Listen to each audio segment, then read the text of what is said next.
உடனே ஏகதா கிரீடமானாஸ்தே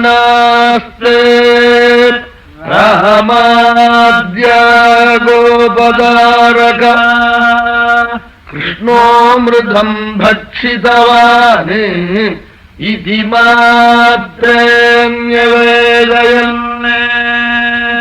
இன்னொரு ஆச்சரியமான சரித்திரம் சொல்றேன்னு பிரம்மனிஷ்டாள் போய் சொல்றாள் ராஜாட்டே.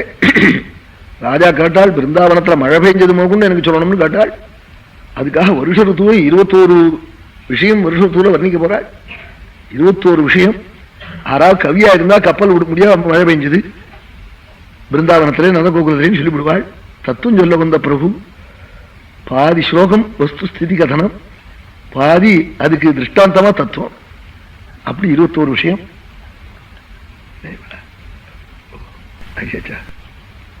சங்கடாஹியாஹிதாக்னீனா பிரத்யவாயி கிரகஸ்தானாம் பௌஹூதி. அக்னிஹோத்திரிகளுக்கு சிரமம் தான்.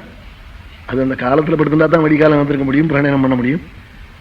லட்சுமிகாந்த சர்மா வைத்தியமும் வச்சுக்கிண்டு அக்னிஹோத்திரமும் பண்ணிண்டு அதெல்லாம் நல்ல புண்ணியம் இருந்தால் தான் அதெல்லாம் கிடைக்கும். பிதா ரொம்ப நல்லவாள். அந்த அந்நிலத்தில் 35 வருஷத்துக்கு முன்னாடி சப்தாகம் சொன்னேன், உபவாசம் இருந்து காட்டாள். வா பிதா மகாதீராள். அந்த வைதிக ஸ்ரத்தையிலே அவளுடைய தைரியம் இருக்க.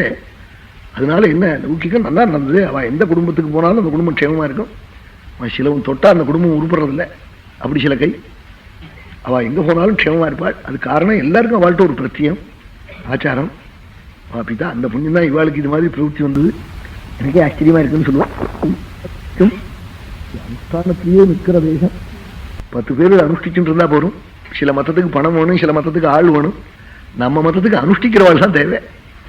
அதனாலதான் அனுஷ்டானம் பண்ற கிராமங்கள் எல்லாம் பார்த்து சந்தோஷப்படுறோம்.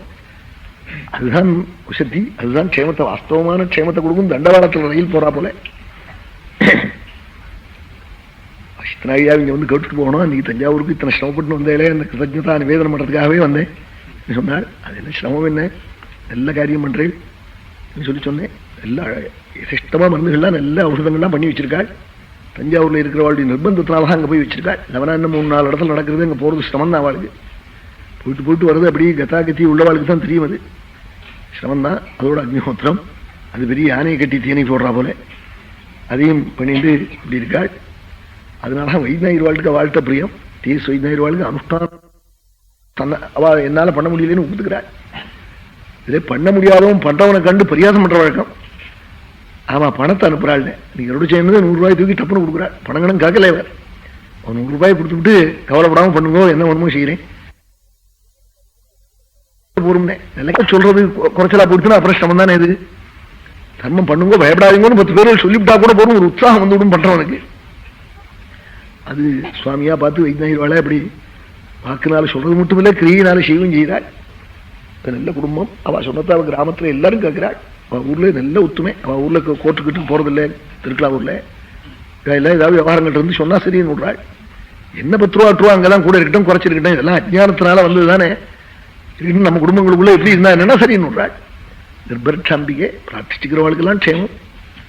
நாயன்மார்கள் பாடின ஸ்தலம், 3 பாடின ஸ்தலம் அது. அவன் ஆரம்பியா ரேடியோவிலே நிர்பரட்சாம்பிகா ஸ்தோத்திரம் கொடுத்துருக்கேன்.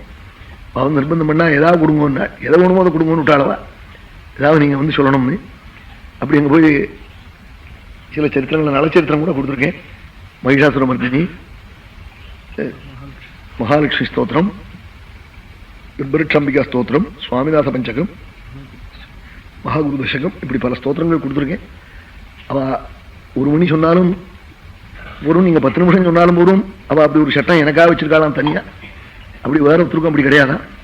அந்த 1 மணி 1:30 மணி சொன்னவாளுக்கு என்னவோ அதான் நான் போய் 10 நிமிஷம் அங்கே வரும்னு போயிட்டு வந்தா கூட அவ வந்து கார் வச்சு அழிச்சுன்னு போறாள். எதையும் அழிச்சுன்னு போய் அவன் பாக்கி பேரெல்லாம் அதட்டுறான். இப்படி பாருங்கிறான், அப்படி பாருங்கிறான். அவன் அது அங்கே போய் இத்தனை பாட்டில் போய் மாட்டிக்கிறதேன்னு நானே வருத்தப்படுறேன்னு அவன் போனா மரியாதையா நடத்தி நலச்சரித்திரம் உள்ள முதல்ல கூப்பிட்டால் என்னால வர முடியாதுன்னு சொல்லிவிட்டேன். எனக்கு மிஷினை பார்த்து சொல்லி வழக்கம் இல்லை. வழக்கம் ரசிகாலை பார்த்து சொல்லிவிட்டு மிஷினை இரும்ப வச்சுருந்தேன் நான் என்னமா சொல்லுவேன்னு. அப்புறம் உடனே ராஜாஜி நாங்கள்லாம் வரோம்னா ராஜாஜி, கே பாலசுப்ரமணியர்வாள் எல்லாரும் வந்தா. எல்லா கோஷ்டி பொறுக்கி எடுத்து ஒரு 50 பேர்கள் நலச்சரித்திரம் சொன்னேன். ரொம்ப நன்னா, எனக்கே திருப்தியா இருந்தது அவங்க சொன்னது. அப்புறம் ஸ்தோத்திரங்கள்லாம் சொல்லியிருக்கேன். அப்படி தீட்சுவாளுடைய சரித்திரம் கூட சொல்லியிருக்கேன். ரொம்ப பையில எந்த தோஷம் இருந்தாலும் நிவர்த்தியாகுது. சந்ததி இல்லாதவா பிரார்த்திச்சுட்டா சஹஸ்ரநாமம் பண்ணி க்ஷீராபிஷேகம் பண்ணா உடனே குழந்தை பிறக்குது. எத்தனை குழந்தைகள் நித்தியம். அந்த ஸ்தோத்திரம் ரொம்ப நல்லா இருக்குங்க. கர்ப்பரட்சாம்பிகா ஸ்தோத்திரம், ஹேமகல ஸ்தோத்திரத்தில் இருக்கு. அதெல்லாம்